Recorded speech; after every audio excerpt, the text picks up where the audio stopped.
Muito boa noite, meus amigos. Sejam bem-vindos, meus amigos e minhas amigas, né? Sobretudo que aqui o nosso público feminino é sempre mais forte, viu?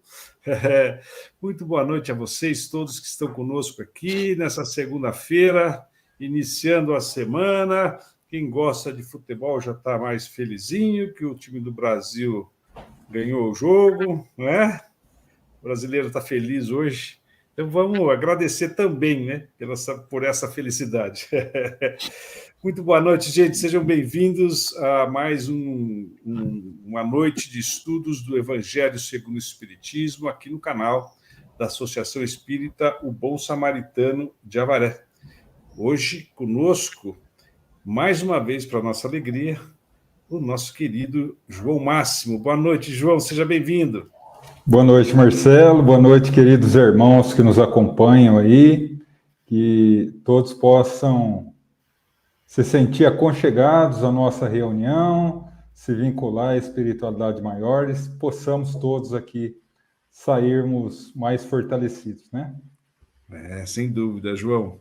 Quero, então, cumprimentar os queridos amigos que já se fazem aqui presentes.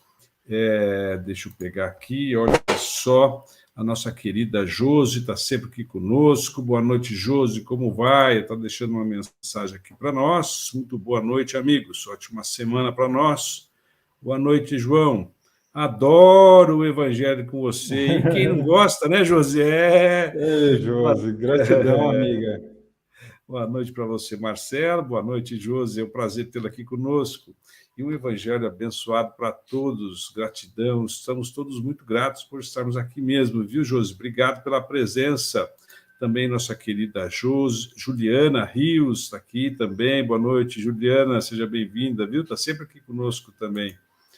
Tem aqui com a gente também a Márcia, dando boa noite. Como vai, Márcia? Seja bem-vinda. Obrigado pela presença, viu? Também aqui, como sempre, nossa queridíssima Vilma Vano, né? Está aqui dando seu boa noite também. O Marcelo, meu xará, olha aí, Marcelo Cândido da Silva, boa noite a todos. Isso aí, meu amigo. Nossa querida Alda, sempre aqui conosco. Boa noite, Marcelo e João, e todos os irmãos que acompanham o Evangelho de Jesus. Deus abençoe a todos. Muita luz.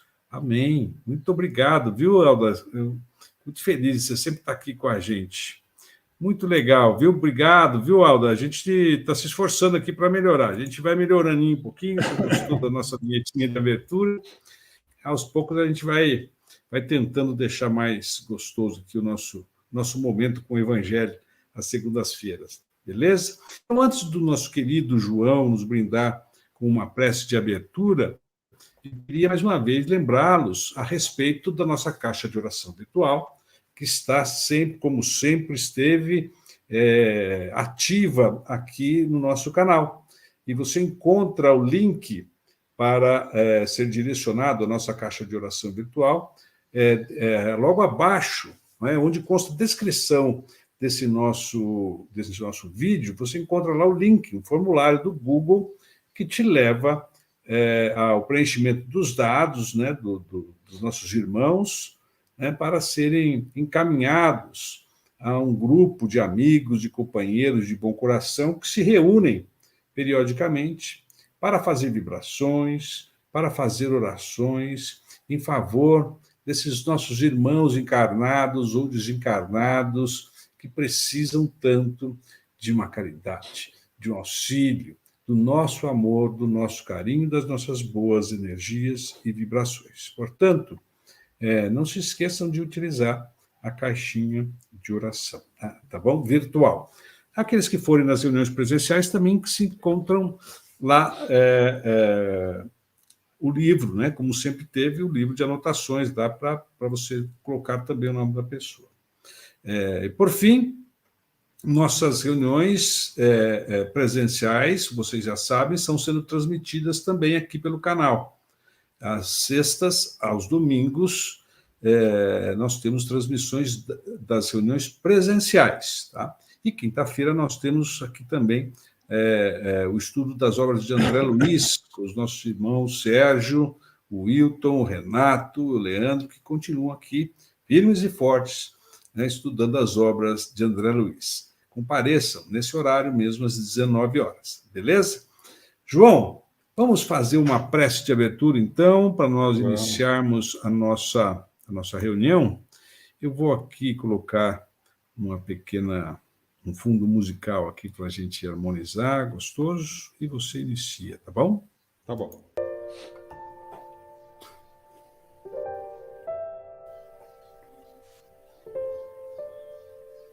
Convido a todos os irmãos nesse momento. Vamos fechando os olhos, abrindo o coração, sintonizando com essas entidades luminosas que nos cercam nesse momento, rogando a eles o amparo, as bênçãos, a proteção, nos auxiliando para que nos momentos das reflexões dessa noite, através do Evangelho de Jesus, essas gotas luminosas da sua divina mensagem possam adentrar a nossa mente, iluminar o nosso coração, fortalecer o nosso propósito para hoje sermos pessoas melhores, pessoas mais firmes no propósito do bem e, sobretudo, ao sairmos daqui, caminharmos rumo ao Evangelho de Jesus. Que assim seja, graças a Deus. É isso aí, João. Vamos lá, cara. Maravilha. Vamos que vamos. É isso, Joãozão. Vamos começar hoje, então. Aliás, continuar o capítulo 15 e, quem sabe, alcançar até o fim desse capítulo hoje, né? Um tema, se Deus quiser, mais uma vez, esse capítulo lindo que é o capítulo 15, como todos os outros são, né? Lindo. Mas o 15 tem umas passagens maravilhosas e agora você vai falar também de um outro ponto fundamental, inclusive esclarecendo aí alguns pontos importantes, né, João?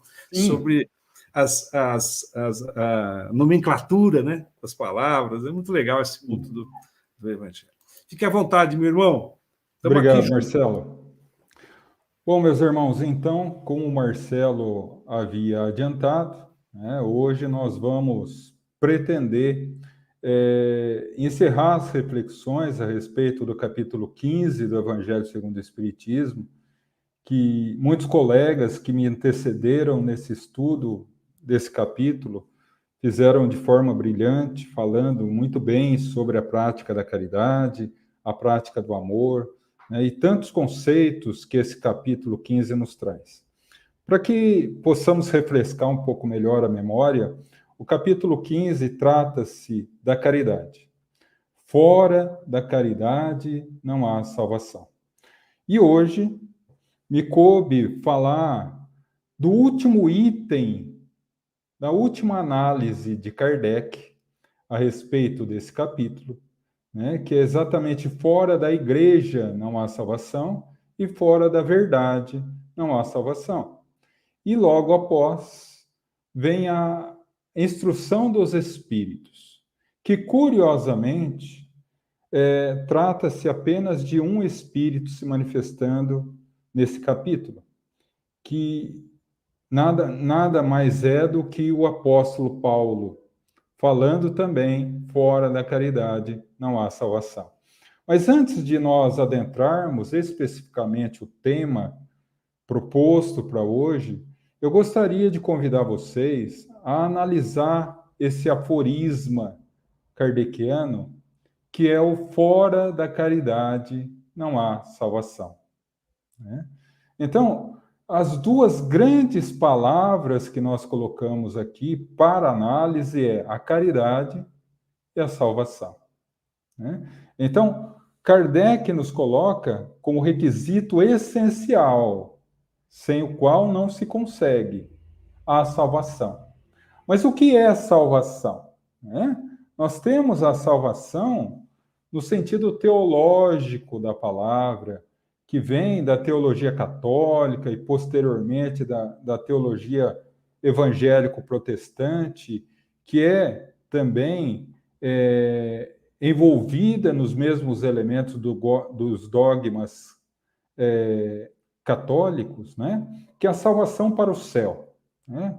Alcançar o reino dos céus, depois do desencarnar, ir para o céu. Essa é a salvação teológica da Igreja Católica e do movimento evangélico protestante.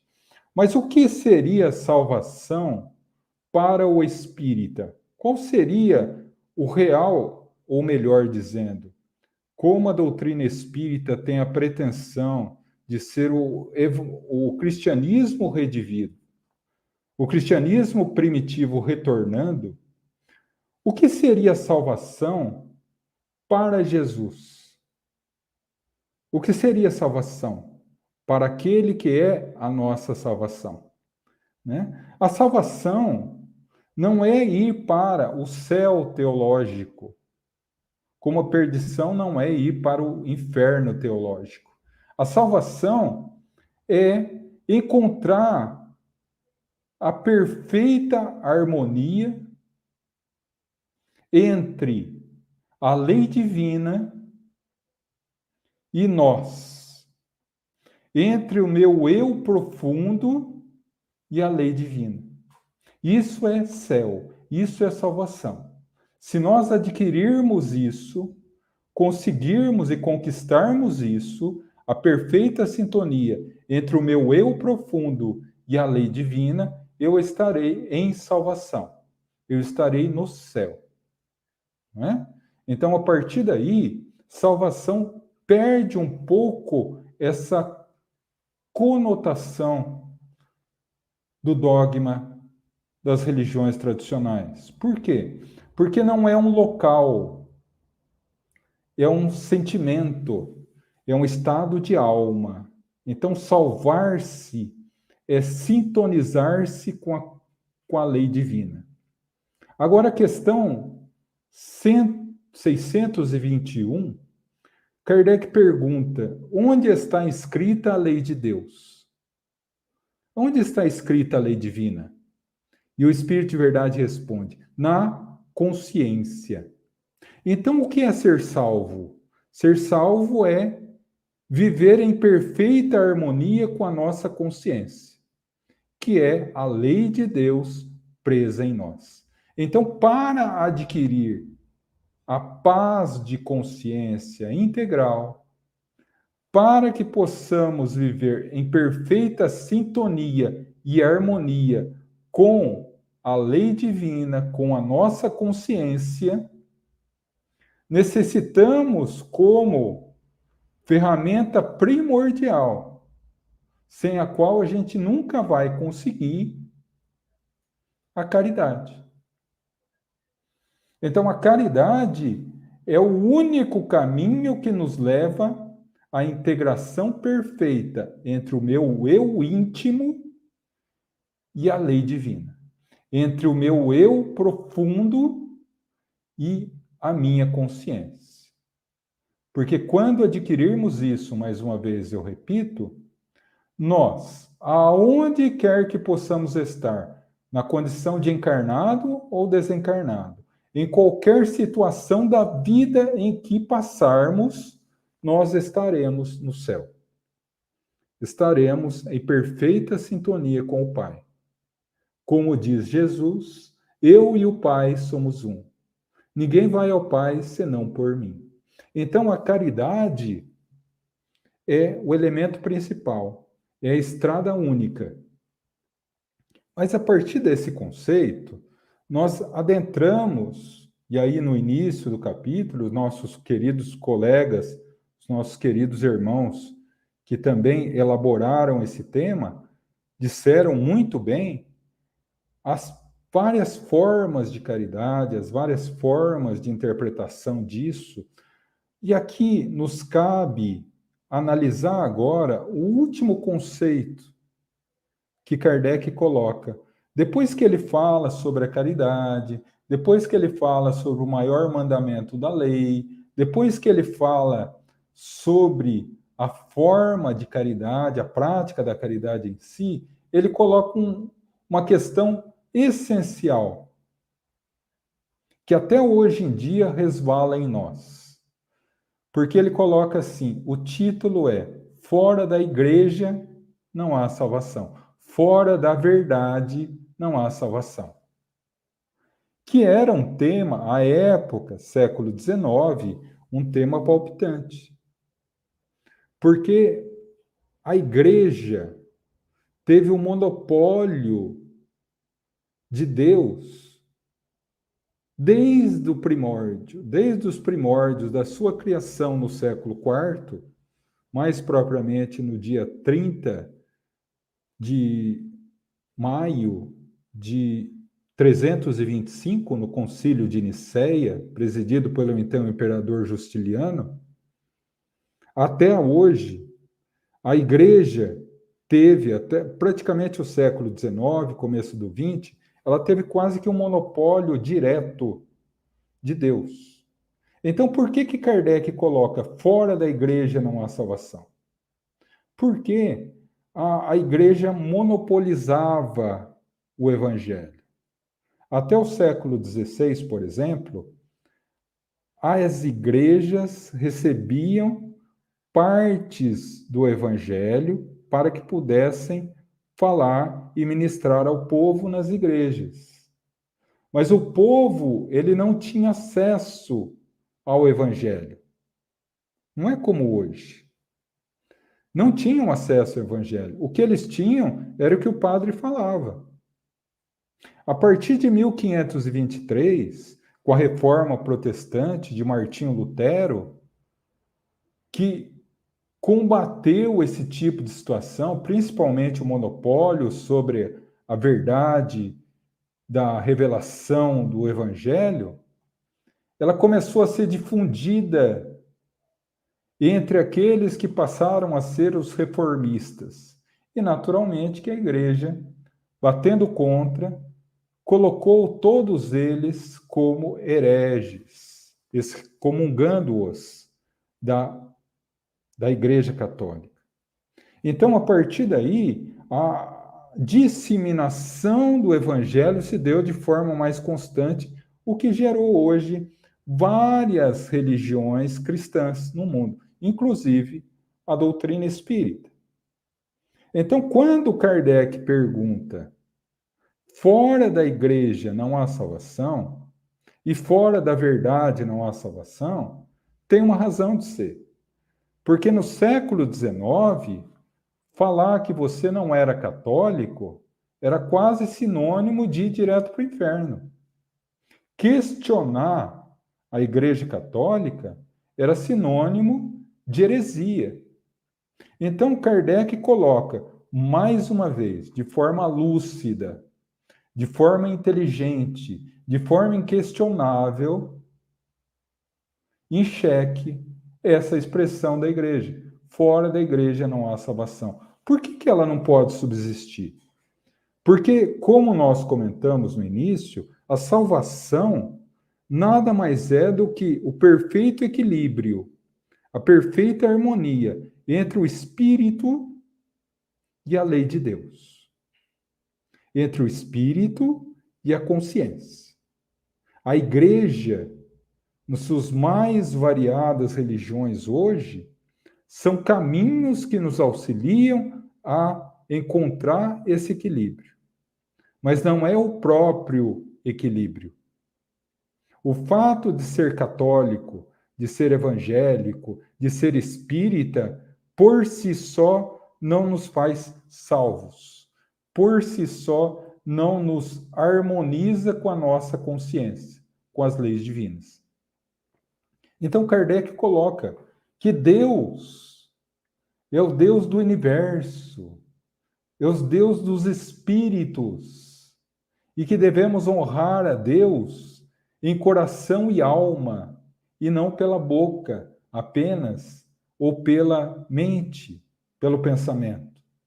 E a partir daí, nós vemos que essa tese, fora da igreja não há salvação, ela mais separa os indivíduos do que une. Porque desde que o mundo é mundo, né? Desde que o homem começou a reverenciar o divino. Lá no tempo dos homens das cavernas, quando ele reverenciava a divindade através dos fenômenos da natureza, e ao longo dos séculos, passando pelas mais variadas condições religiosas, ele sempre achou a minha religião, a minha forma de ver Deus é melhor, é mais válida do que aquele do outro. Do meu grupo é certo, do outro é errado. Então eu devo exterminar o outro, eu devo prejudicar o outro, eu devo amar aqueles que me amam, eu devo ser bom e caridoso por aqueles que são bons e caridosos comigo, o resto não. E aí, se a gente for ver a história da humanidade, foi assim. No antigo Império Chinês, no Império Hindu, no Império Egípcio, na própria história dos hebreus, que está consignada na Bíblia, no Antigo Testamento, quando os hebreus degladiavam contra os povos que não aceitavam o Deus único. Foi assim com o culto religioso do panteão do Império Romano. Foi assim com a Igreja Católica. Foi assim com as igrejas evangélicas e protestantes. Foi assim.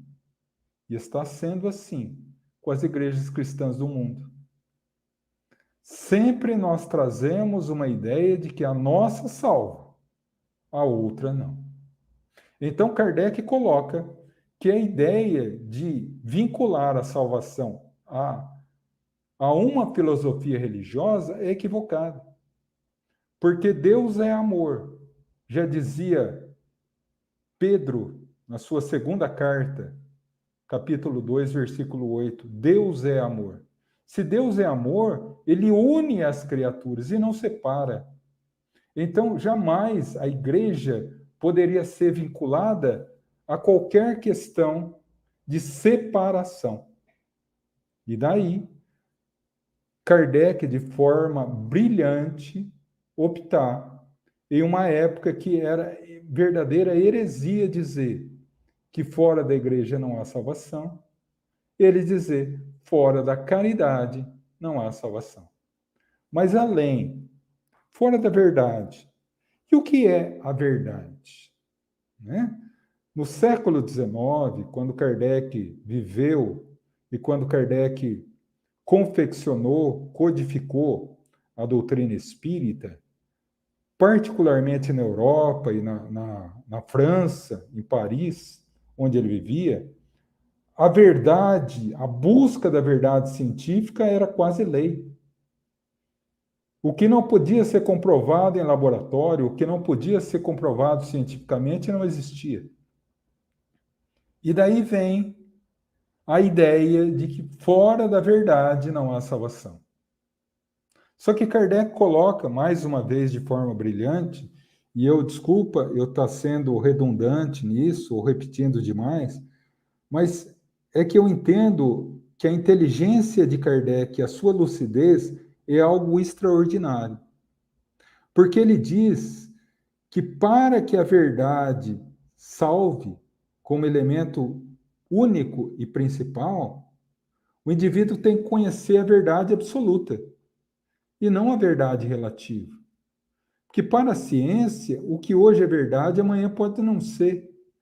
O que hoje é lei universal, amanhã talvez não seja. Há 500 anos atrás, todos nós sabíamos que a Terra era plana. E ai de quem não admitisse isso. Há 400 anos, todos nós sabíamos, tínhamos certeza, jurávamos de pé junto que a Terra era o centro do universo. E hoje a ciência prova que não é. Então, como basear a salvação? Basear a sintonia perfeita entre o nosso eu profundo e a lei divina na verdade. se nós só temos acesso à verdade relativa. Porque a verdade absoluta tem um nome. Eu sou o caminho, a verdade e a vida. Ninguém vai ao Pai senão por mim.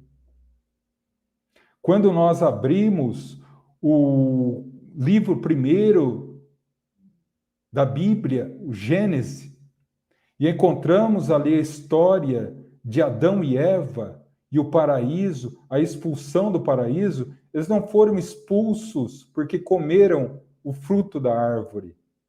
Isso é um simbolismo.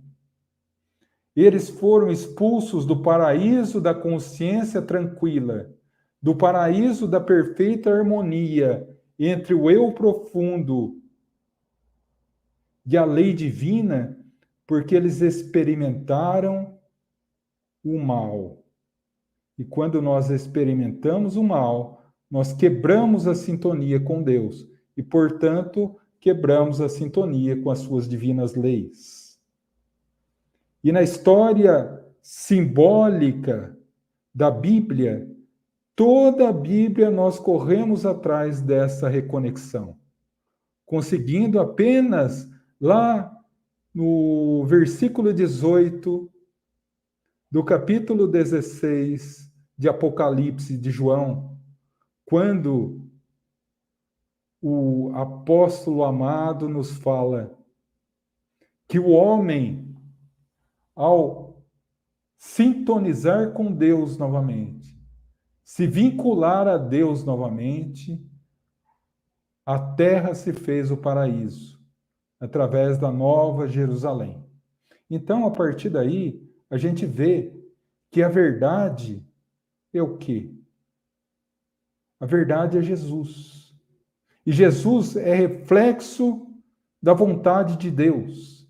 E qual é a vontade de Deus? As leis divinas. Não tem como reconectar com as leis divinas e a consciência se não nos reconectarmos com Jesus, ou através de Jesus.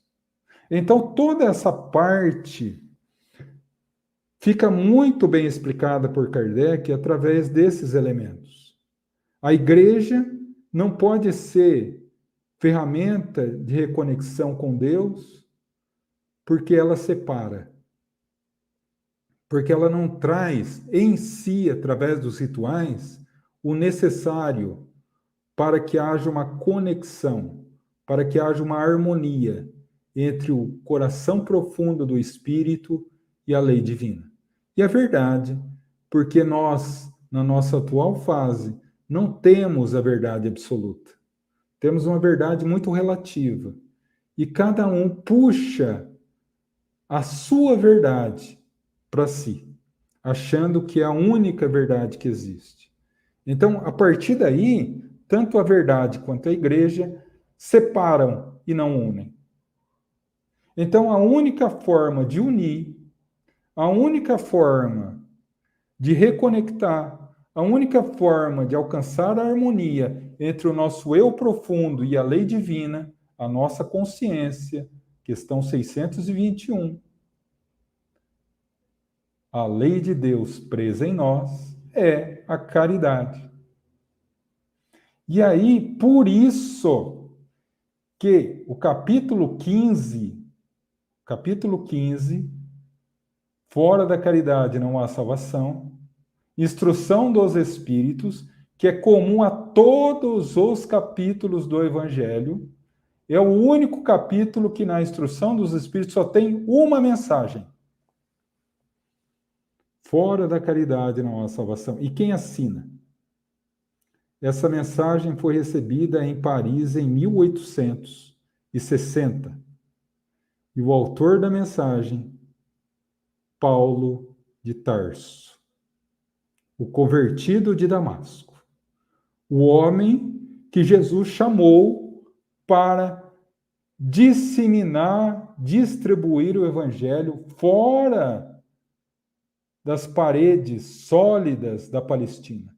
O responsável por hoje nós estarmos aqui estudando o Evangelho de Jesus foi Paulo, que distribuiu o Evangelho de Jesus por toda a costa do mar Mediterrâneo, chegando ao Império Romano. E daí disseminou por todo o mundo. Esse homem que está dando a mensagem sobre caridade. E por que ele está dando a mensagem sobre caridade?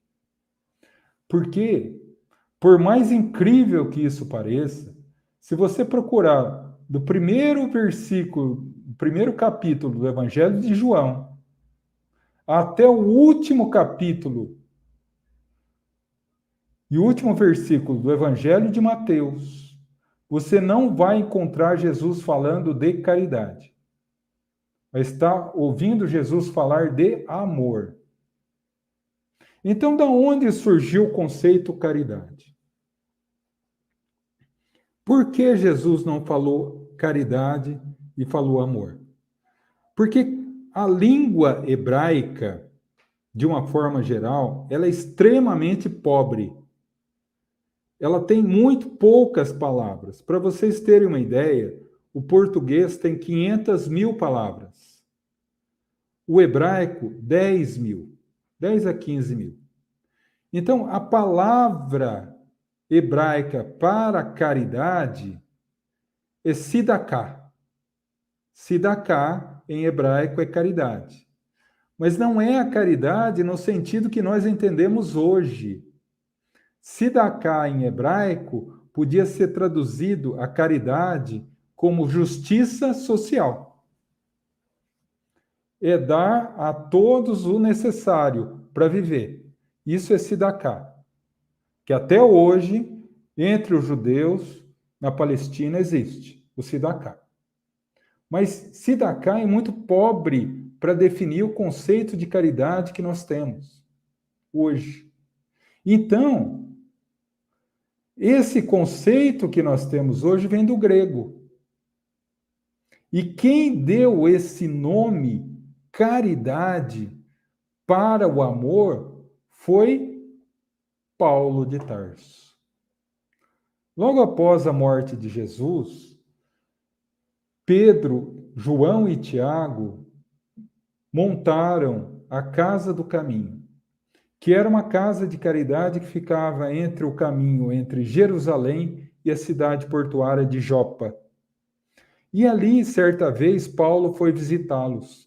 E ele percebeu, aterrorizado, que Pedro passava o dia inteiro procurando, pedindo alimento, pedindo comida, pedindo dinheiro, pedindo remédio, pedindo roupa, por os internados da Casa do Caminho.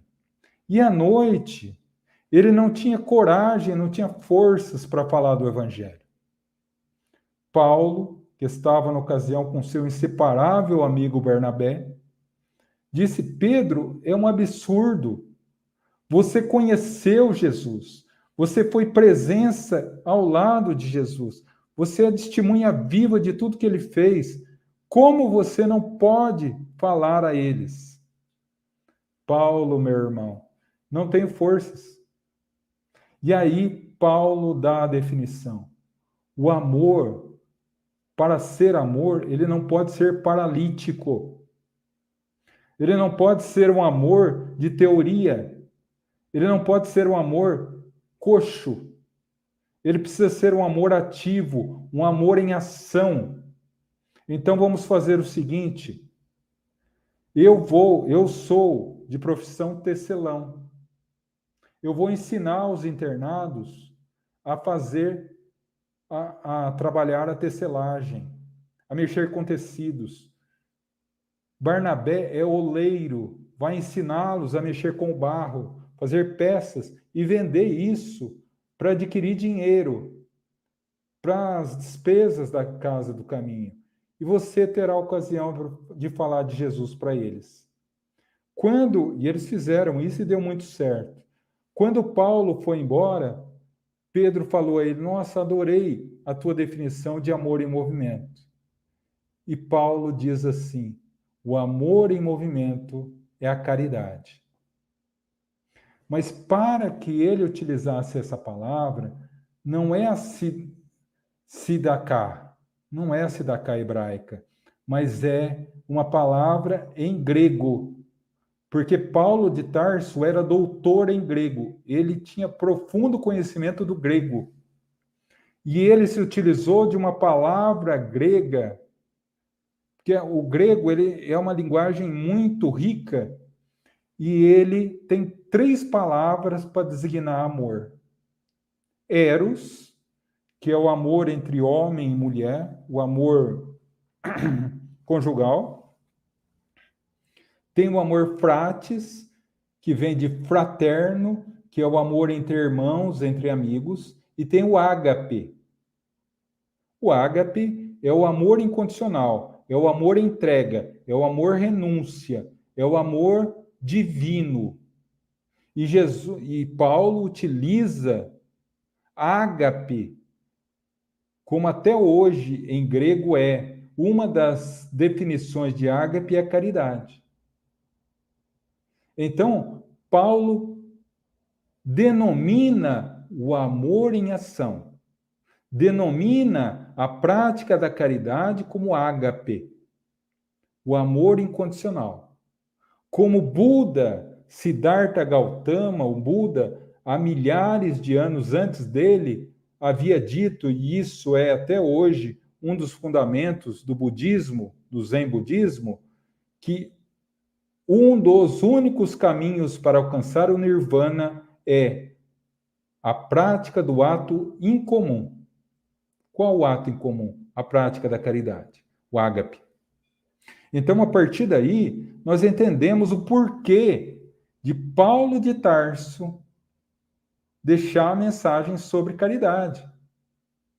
Se a caridade é o único meio de alcançar a salvação, nada melhor do que quem criou a palavra para descrever sobre isso, discorrer sobre isso.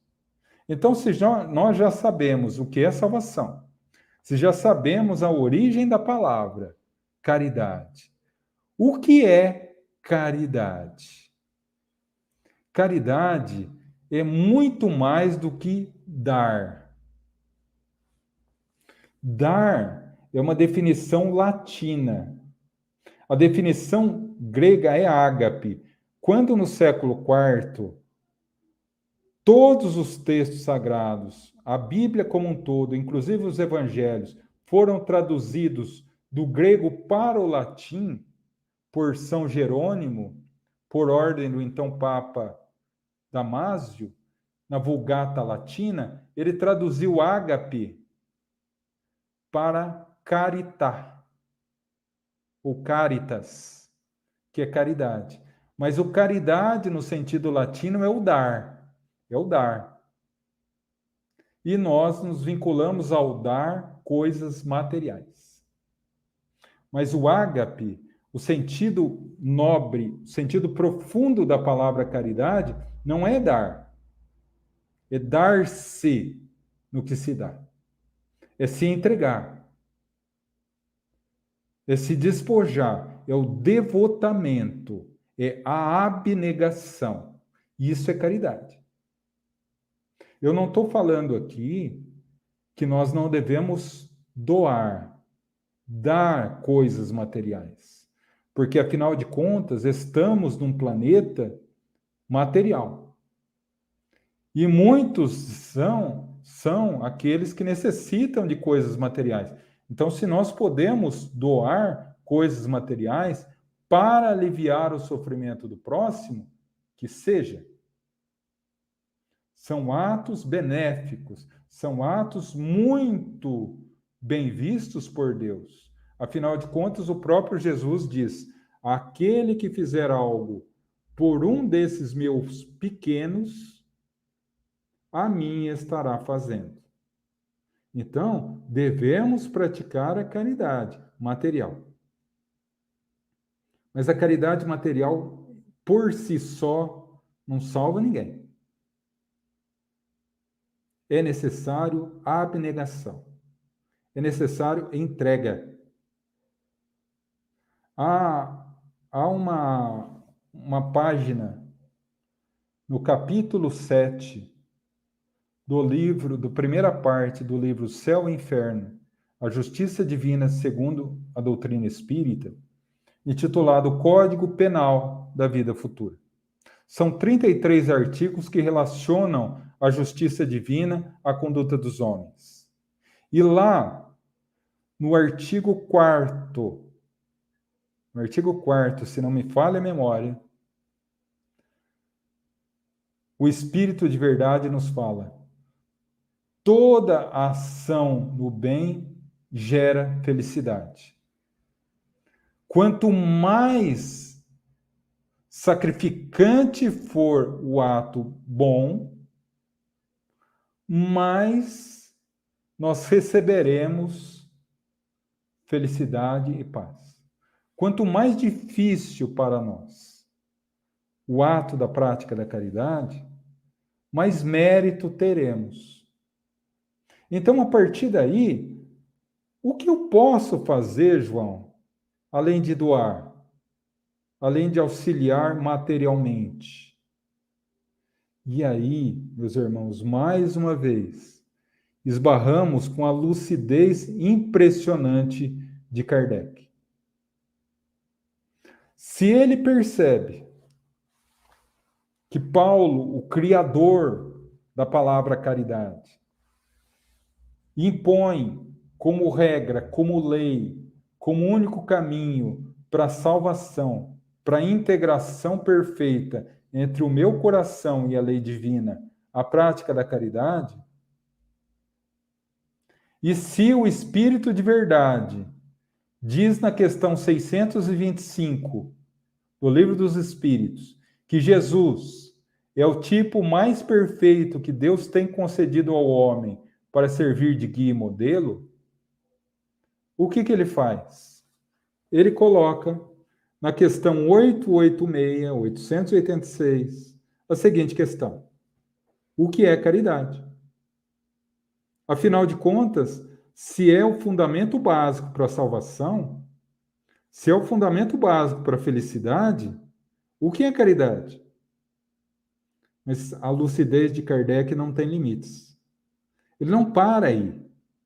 Ele não fala apenas o que é caridade, porque se ele deixasse assim, poderia o espírito do seu Zé da esquina dizer o que é caridade para ele. O seu Jonas da quitanda, a dona Dirce da farmácia? Não. O que é caridade? Segundo o entendimento de Jesus Cristo. O que é caridade? Segundo o entendimento do nosso governador espiritual. O que é caridade? Segundo o entendimento do nosso modelo e guia da humanidade. O que é caridade? Segundo o caminho, a verdade e a vida.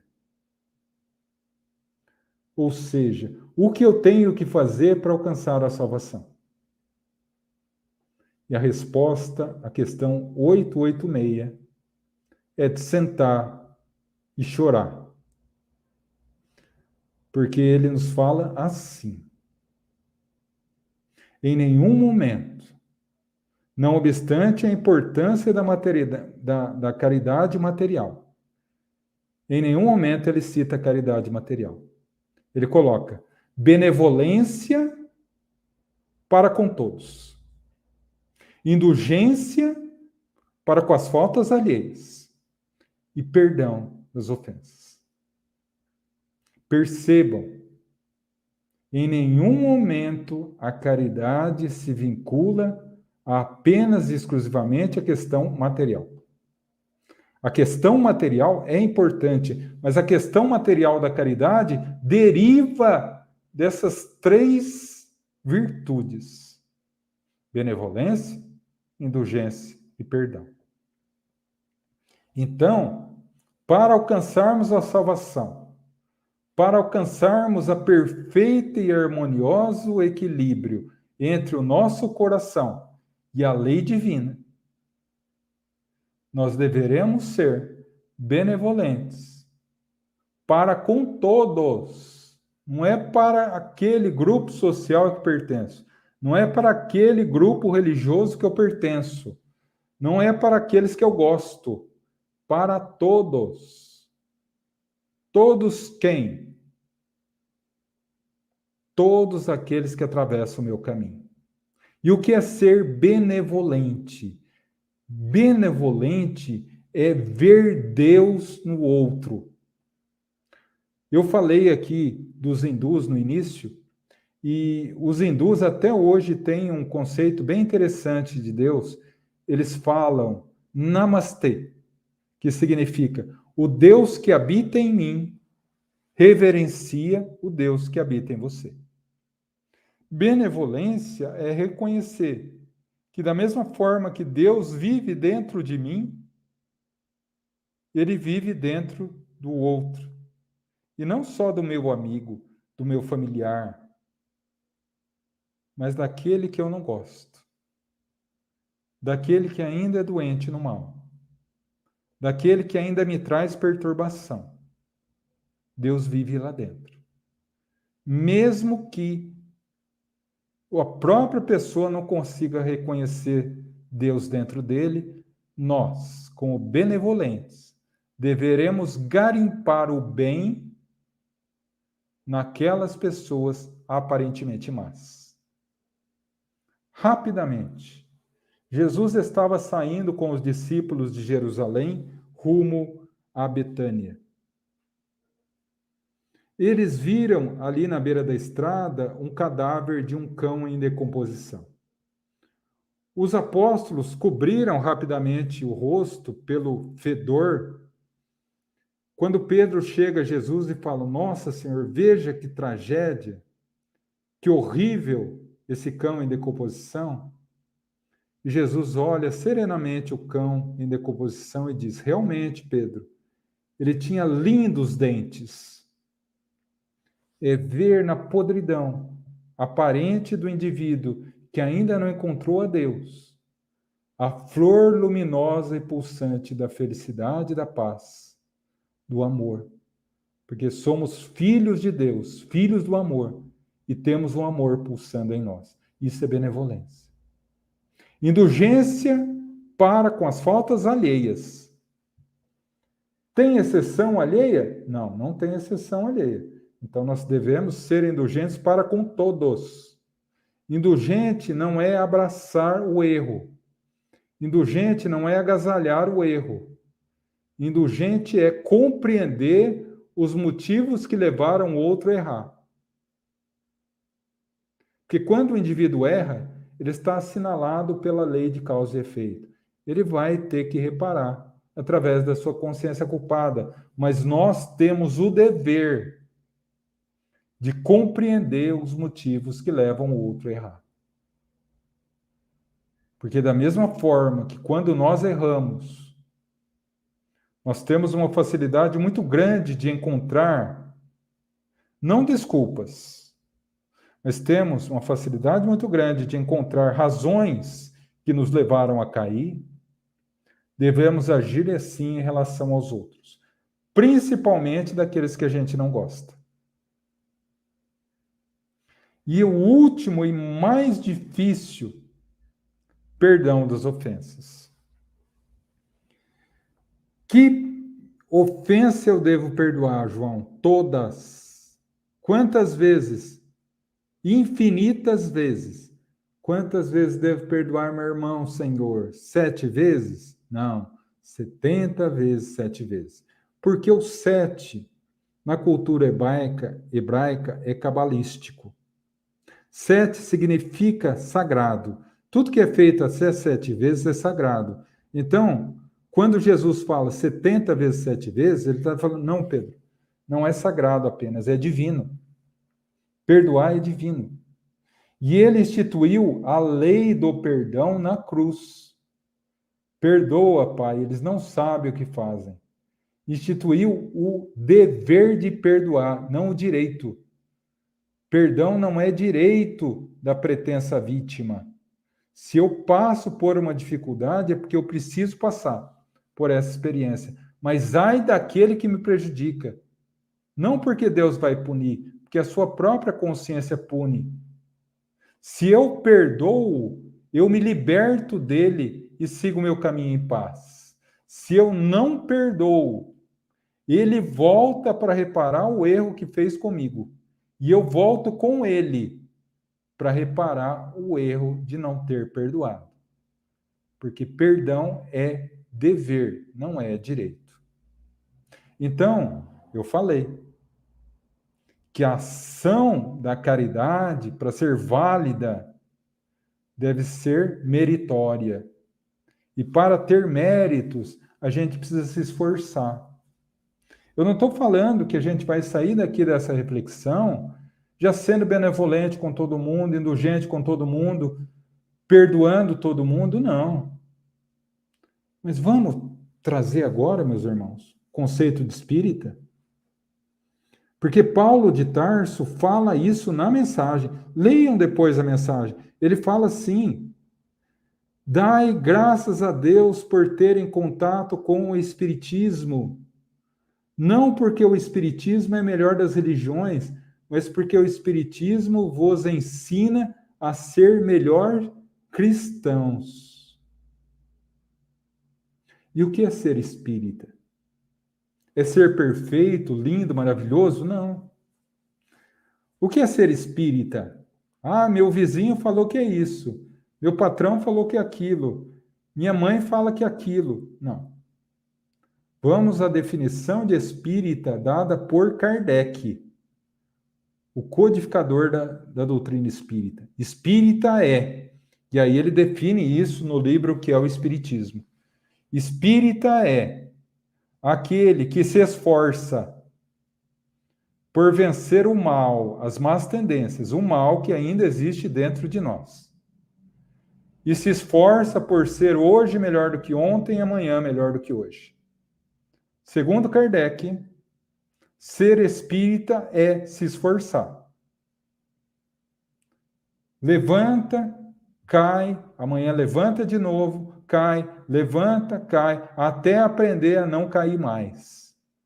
Se esforçar. Deus não nos pede prodígios de caridade. Deus nos pede que nos esforcemos por praticar a caridade. E caridade não é apenas dar. Dar é importante, mas o essencial é dar-se naquilo que dá. Um bom dia, um abraço, uma conversa amiga, um conselho, coisas que para nós são insignificantes, mas para aqueles que recebem, pode fazer a diferença entre a vida e a morte. Isso é caridade. Isso é o que Paulo nos ensina como caridade. Isso é o que Kardec nos ensina como caridade. Então, o que devemos fazer para alcançar a salvação, ou seja, o que temos que fazer para que o nosso coração esteja em perfeita sintonia e harmonia com as leis divinas, para que eu possa definitivamente dizer: eu e o Pai somos um. Ou como o próprio Paulo disse quando teve a cabeça decepada, minutos antes de ter a cabeça decepada pelo soldado romano. Quando ele diz: eu lutei o bom combate, eu venci o mundo, já não sou eu quem vive, é o Cristo que vive em mim. Então, a partir daí, nós compreendemos que para alcançar a sintonia perfeita com a lei divina, com a minha consciência, e alcançar a felicidade que procuramos por milênios, só tem uma maneira: a prática do ato em comum, nas palavras de Buda, a prática do ágape, nas palavras de Paulo de Tarso, a prática do amor, do devotamento e da abnegação para com todos, segundo as palavras da doutrina espírita.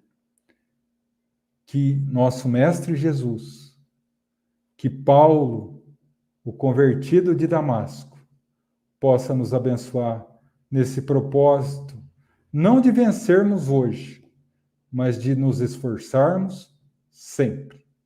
Que Deus nos abençoe. É isso aí, meu Deus, que maravilha, não é? Quanto a gente ainda precisa fazer, João? Muito, muito, muito. Se alguém achar a vida sem graça, ele precisa tomar receber algumas atualizações, né? Porque, olha, amigos, Exato.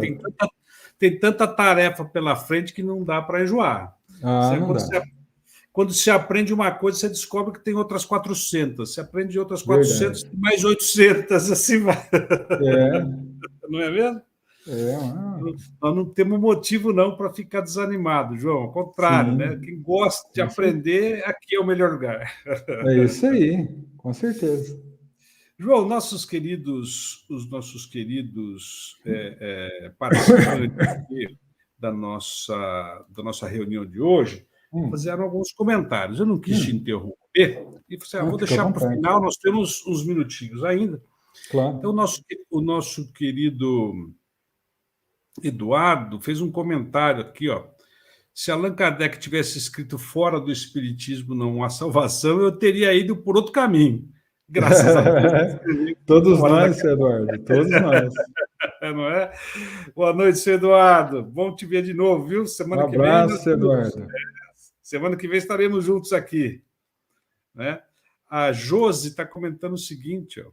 Ou seja, se não adotarmos o trio, o BIP, né? A benevolência, a indulgência e o perdão, nós não alcançaremos a salvação? Lá vem eu de novo esbarrando no perdão. Deus me ajude. Preciso acreditar no perdão. Aprender a perdoar e aprender a pedir perdão. Viu, José? Eu tenho uma questão meio delicada, mas uma questão confortadora. A primeira é que sim, nós necessitamos do PIB para poder alcançar a salvação. Mas a boa é que o importante, o que Deus nos pede, é o esforço. Não é a mudança imediata, né? Pois afinal reconhece-se o verdadeiro espírito, não é? Sim, pelo esforço, né? Exatamente. Falando em esforço aqui, o nosso querido Eduardo também comenta aqui, ó, conforme disse a Madre Teresa, a verdadeira caridade é aquela que é sacrificial. Exato. E aí? Quanto mais o sacrifício, e aí sacrifício é uma palavra meio mal compreendida, né, Marcelo? Porque assim, eu entendo que o sacrifício é mexer no íntimo, né, no orgulho e egoísmo, que são as chagas mais entranhadas do nosso coração. Então, quando a caridade começa a mexer com elas, dói muito, né? Então, esse é o verdadeiro sacrifício, né? Não é o sacrifício de entregar o corpo, mas é o sacrifício de entregar o sentimento, né? De entregar-se, né? Como se entregar-se, exatamente. Muito bom. E aqui a nossa querida Andréia, só agradecendo aqui, ela já fez pergunta ontem, não sei se você lembra, lá na nossa reunião do Samaritano. Aqui ela está dizendo aqui, ó, obrigada, João, acrescentou ainda mais sua resposta da minha pergunta do estudo de ontem. Ontem a gente estava estudando maravilha. Espíritos, é isso aí. É isso aí. Tá vendo? André, obrigado, viu? Obrigado pelo carinho.